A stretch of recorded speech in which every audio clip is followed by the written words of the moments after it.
Bonjour tout le monde et bienvenue dans l'antre d'une autrice, d'une rêveuse et d'une lectrice. Alors, je m'excuse par avance si j'ai l'air d'être un peu coincée. C'est que j'ai fait un mouvement et j'ai super mal ici en bas, du côté gauche du bas du dos. Je ne sais pas ce que c'est, on va espérer que ça passe. Ras-le-bol de problèmes de dos. Nous sommes au mois d'avril et comme tout le monde le sait, en avril, fais ce qu'il te plaît et en général, en avril, il pleut. Donc, rien de tel qu'un bookish tag pour fêter cet aspect de ce mois. J'ai donc découvert sur internet, le monde merveilleux d'internet, qu'il y avait un April Showers book tag. Qui a été créé, il me semble, par Beyond Book Reviews sur son blog. Je mettrai le lien dans la description.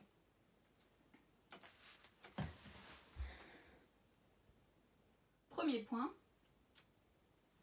A Book with Water Undercover, donc un livre avec de l'eau sur la couverture. Et j'ai tout de suite pensé à celui-ci, The Only Wine Left de Riley Sager. Donc vous voyez ici l'eau en bas. Point numéro 2, A classic novel you'd like to curl up with on the couch. Et donc c'est un livre de littérature classique avec lequel j'aimerais ou on aimerait s'emmitoufler avec sur le canapé, il me semble. C'est une traduction un peu grosso modo bizarre, mais c'est à peu près ça, je crois que vous comprenez. Je vais donc naturellement dire Jane Eyre, qui est mon classique préféré, mon livre classique préféré. Et regardez-moi cette belle couverture. Numéro 3. A scary book you would read on a rainstorm. Donc un livre qui fait peur, d'horreur ou je ne sais, qu'on aimerait lire pendant une tempête ou un orage. Je suis une poule mouillée. Les livres d'horreur, les films d'horreur, tout ce qui est un peu frisson, je n'aime pas. J'en lis parfois, mais franchement, c'est limite si je ne dors pas avec la lumière allumée. Tous les chairs de poule et tout ça, je passe. Je n'en ai lu qu'un seul, ça m'a traumatisée. C'est pas mon truc. Donc, j'aurais tendance à dire non, mais voilà, j'ai décidé de dire Evelyn Jones. Ça, c'est le tome 1 de la trilogie. Et c'est de l'horreur pour les enfants, un peu comme Chair de poule. Mais à l'époque, Chair de poule, j'étais une gamine, donc c'était trop pour moi. Maintenant, ça va un peu mieux. 4. A book recommendation for rainy days. Donc, une recommandation de livre pour des journées de pluie. Rainy days en anglais a également la signification simple, toute simple de mauvaise journée émotionnellement, mentalement parlant. Donc, c'est pas il peut faire beau et c'est quand même un rainy day parce que tu te sens pas bien. Donc, je pars du principe que ce sera donc une recommandation plutôt cosy, qui fait du bien, ou alors si vous aimez de l'horreur, ce sera de l'horreur.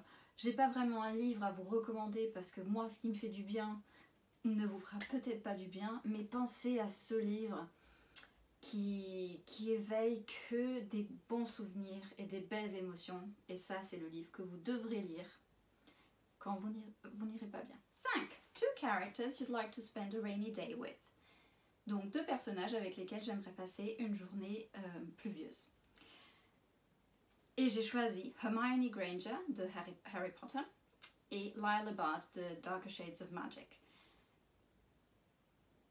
Parce que je sens que ces 2 personnages vont se prendre la tête, elles vont se crêper le chignon. Parce que l'une, Hermione, c'est tellement les règles. Allez, on obéit aux règles, on suit les règles. C'est la fille bien qui fait tout comme il faut. Et Lila Bard, c'est carrément l'inverse. Dès que c'est une règle, elle va la briser. Parce que c'est dans sa nature. Et je sens que ce serait une journée, une après-midi, enfin un week-end de folie de passer avec ces deux personnages-là. Absolument de folie. Et je me vois très bien en tant que médiatrice entre ces deux personnages pour pas qu'elles s'entretuent. A book that has blue on the cover. Donc un livre qui a du bleu sur la couverture. Et j'en ai beaucoup. Alors du coup je me suis dit, on va faire de la promo. Constellation. Mon premier roman auto-édité, tout petit, tout fin. Si vous voulez me soutenir, lisez-le. 7. A book that has a rainy setting at some point. Un livre qui a une scène sous la pluie à un moment donné. Et j'en ai trouvé un où il y en a même deux. Sense and Sensibility, donc Raison et Sentiment de Jane Austen. De la même collection que le Jane Eyre que je vous ai montré tout à l'heure. Si vous ne connaissez pas, il y a deux scènes de pluie très importantes qui sont vraiment des moments clés dans cette histoire. Chaque fois avec la sœur Marianne qui rencontre... Bon, la première fois rencontre un homme, la deuxième fois elle le connaissait déjà, mais ce sont toujours des moments qui font que ces émotions, ces sentiments changent. Et la première scène, c'est plutôt au début avec la rencontre de Willoughby. Et la deuxième scène, c'est à la fin avec Colonel Brandon. Si vous ne connaissez pas, je ne vais pas vous spoiler. A book you wouldn't mind using as an umbrella. Donc un livre que vous n'auriez aucun souci à utiliser comme parapluie. Et je n'en ai aucun.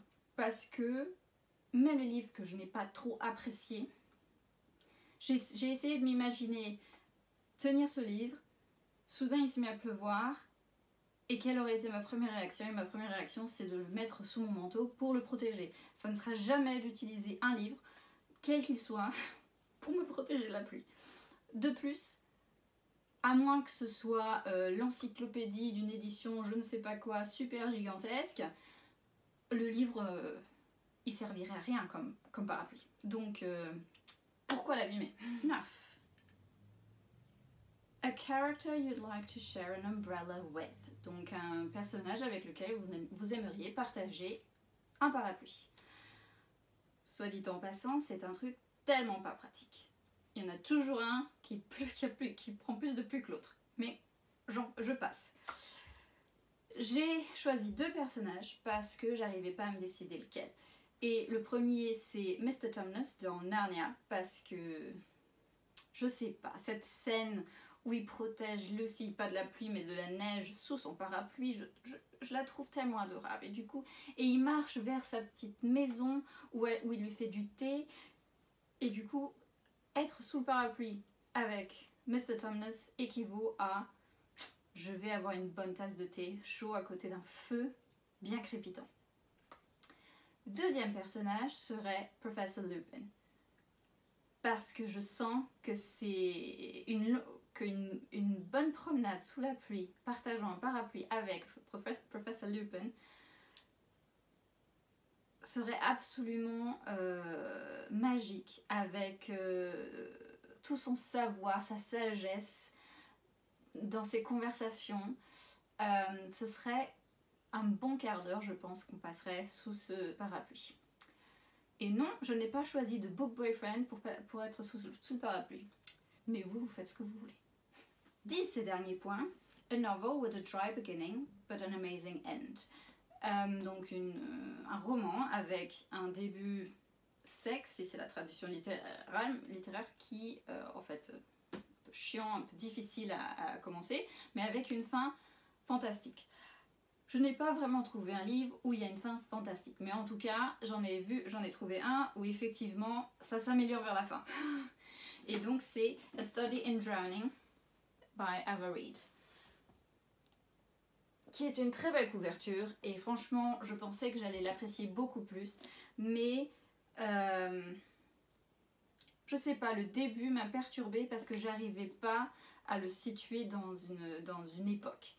Il y avait quelque chose de très dark academia, mais fantasy. Et puis soudain, il y a des voitures. Et je sais que franchement, je sais que dans les années 40, il y a des voitures, mais la façon dont c'est décrit, soudain, tu as l'impression que c'est plutôt moderne, alors que c'est pas du tout moderne. Bref, ça m'a perturbée au début, et le personnage principal a un côté pénible au début qui m'a carrément énervée. Voici le deuxième book tag que je fais cette année. Dites-moi en commentaire si c'est quelque chose qui vous plaît et si je dois en rechercher ou en faire d'autres parce que vous aimez regarder ça, ou si ça vous plaît pas du tout, hein. Vous pouvez me dire les deux. Donnez-moi votre avis, tout simplement. Et sinon, comme d'habitude, un petit pouce en haut pour dire que vous avez aimé la vidéo. Et si vous n'êtes toujours pas abonné, pourquoi encore hésiter? Et je vous souhaite bonne lecture et à la prochaine vidéo. Ciao!